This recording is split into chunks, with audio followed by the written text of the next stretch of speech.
राधे राधे दोस्तों, आप सभी का मेरे YouTube चैनल ब्रत एंड पर मैं स्वागत करती हूँ। दोस्तों, उस किशोरी बालक का और ऋषि दुर्वासा के अपना संवाद सुन रहे थे 9वें अध्याय में।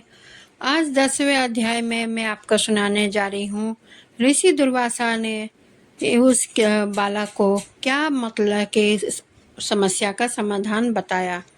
नारद जी बोले, हे तपोनिधे, परम क्रोधी दुर्वासा मुनि ने विचार करके उस कन्या से क्या उपदेश दिया, सो आप मुझसे कहिए। सूत जी बोले, हे द्विजो, नारद का वचन सुनकर समस्त प्राणियों का हितकर दुर्वासा का गुहा वचन बद्री नारायण बोले। श्री नारायण बोले, हे नारद, मेधावी ऋषि की कन्या के दुख को दूर करने के लिए दुर्वासा ऋषि ने जो कहा वह सुनो। दुर्वासा ऋषि बोले, हे सुंदरी, गुप्त से भी गुप्त उपाय मैं तुझसे कहता हूँ। यह विषय किसी से भी कहने योग्य नहीं है, तथापि तेरे लिए तो मैंने ये विचार ही लिया है। मैं विस्तार पूर्वक ना कहकर तुझसे संक्षेप में कहता हूँ।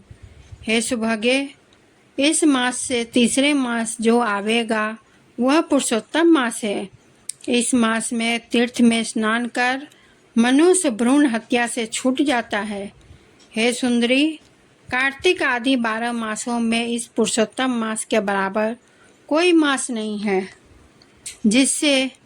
जिसने मास तथा पक्ष और पर्व है वे सब पुरुषोत्तम मास की 16वीं कला के बराबर भी नहीं है। वेदोक्त साधना और जो परम पद प्राप्ति के साधन है वे भी इस मास की 16वीं कला के बराबर नहीं है। 12,000 वर्ष गंगा स्नान करने से जो फल मिलता है और सिंहस्थ गुरु में गोदावरी पर एक बार स्नान करने से जो फल मिलता है, हे सुंदरी, वही फल पुरुषोत्तम मास में किसी भी तीर्थ पर एक बार स्नान करने मात्र से मिल जाता है। हे बाले, यह मास श्री कृष्ण का अत्यंत प्यारा मास है और नाम से ही यह भगवान का स्मारक है। इस मास में पुरुषोत्तमक भगवान की सेवा पूजा करने से समस्त कामनाएं सिद्ध होती है। अतः इस पुरुषोत्तम मास का तो शीघ्र व्रत कर पुरुषोत्तम भगवान की तरह प्रसन्नता पूर्वक मैंने भी इस मास की सेवा की है। एक समय क्रोध में मैंने अम्बरीश राजा को भस्म करने के लिए अर्थकृत्या भेजी थी। सो हे बाले, तब हरि ने जलता हुआ सुदर्शन चक्र मुझको ही भस्म करने के लिए उसी समय मेरे पास भेजा। तब पुरुषोत्तम मास के प्रभाव से ही वह चक्र हट गया। हे सुंदरी, वह चक्र त्रिलोक्य को भस्म करने का सामर्थ्य रखने वाला जब मेरे पास आकर खाली चला गया तब मुझे बड़ा विस्मय हुआ। इसलिए हे सुभगे, तू श्री पुरुषोत्तम मास का व्रत कर। इस प्रकार मुनि कन्या को यह कहकर दुर्वासा ऋषि ने विराम लिया।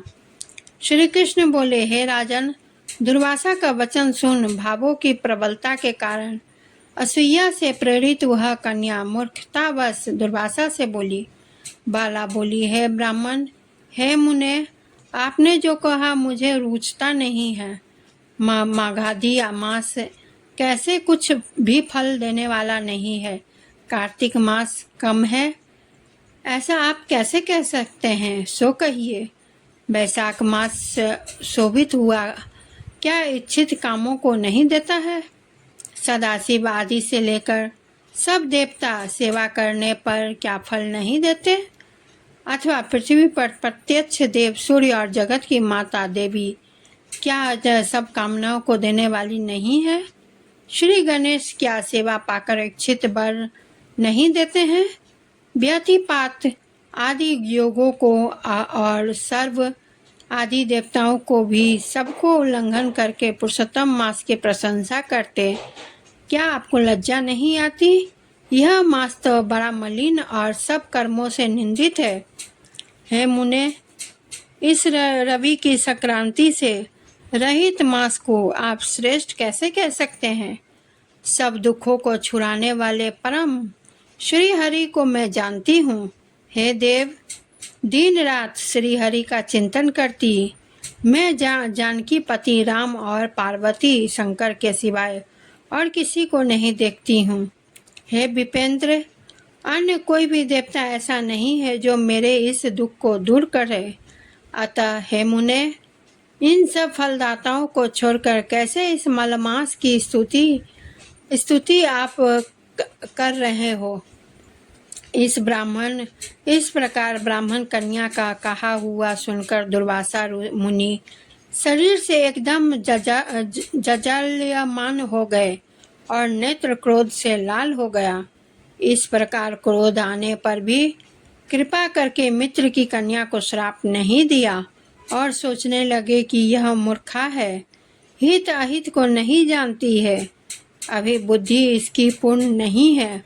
पुरुषोत्तम मास के महात्म का विद्वानों को भी पता नहीं है, तो थोड़ी बुद्धि वाले पुरुष और विशेष करके कुमारियों को ही कहाँ पता हो सकता है।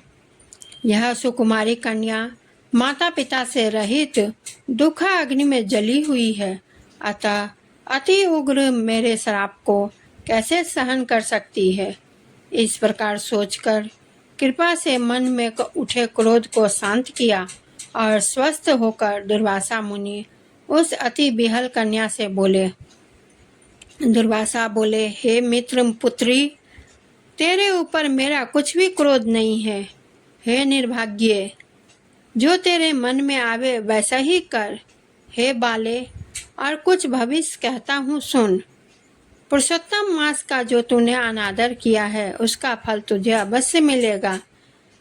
इस जन्म में मिले अथवा दूसरे जन्म में मिलेगा, अवश्य मिलेगा। इस जन्म में मिले या दूसरे जन्म में मिले, लेकिन अब तुम्हें इसका अवश्य फल मिलेगा। अब मैं नर नारायण के आश्रम में जाऊंगा। तेरा पिता मेरा मित्र था, इसलिए मैंने शाप नहीं दिया। तू बाल भाव के कारण अपने शुभाशुभ तथा हिताहित को नहीं जानती।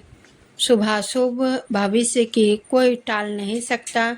अच्छा, हमारा बहुत समय व्यतीत हो गया, अब हम जाते हैं, तेरा कल्याण हो। श्री कृष्ण बोले। ऐसा कहकर महाक्रोधी दुर्वासा मुनि शीघ्र वहां से चले गए। दुर्वासा ऋषि के जाते ही पुरुषोत्तम की अपेक्षा करने के कारण कन्या निष्प्रभा हो गई। तदंतर बहुत देर तक कन्या ने सोच विचार कर यह निश्चय किया कि देवताओं के भी देवता तत्काल फल देने वाले माता पार्वती पति शिव की तप द्वारा आराधना करूंगी। है मेधावी ऋषि की कन्या ने मन से इस प्रकार निश्चय करके अपने आश्रम में ही रहकर भगवान शंकर के कठिन तप करने को तत्पर हो गई। सूत जी बोले, बहुत फलों के दाता लक्ष्मीपति को और वैसे ही सावित्री पति ब्रह्म को छोड़कर एवं दुर्वासा के प्रबल वचन की निंदा कर वह ऋषि कन्या अपने आश्रम में ही अंधक को मारने वाले शंकर की सेवा के लिए तत्पर हो गई। दोस्तों, यह 10वां अध्याय आप सभी को कैसा लगा कमेंट जरूर करें। वीडियो को लाइक शेयर करें। कथा जैसे जैसे आगे बढ़ रही है तो वैसे वैसे रोचक होती जा रही है। और आप लोगों को कैसा लग रहा है ज़रूर कमेंट करें।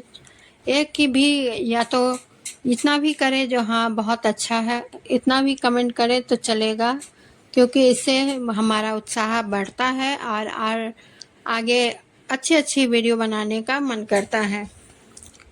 और वीडियो को लाइक शेयर करें, चैनल को सब्सक्राइब करें और आने वाली सबसे पहले वीडियो आप ही तक पहुंचे इसके लिए बेल आइकन को क्लिक करना ज़रूरी है। और इसी के साथ मैं विदा लेती हूँ। धन्यवाद।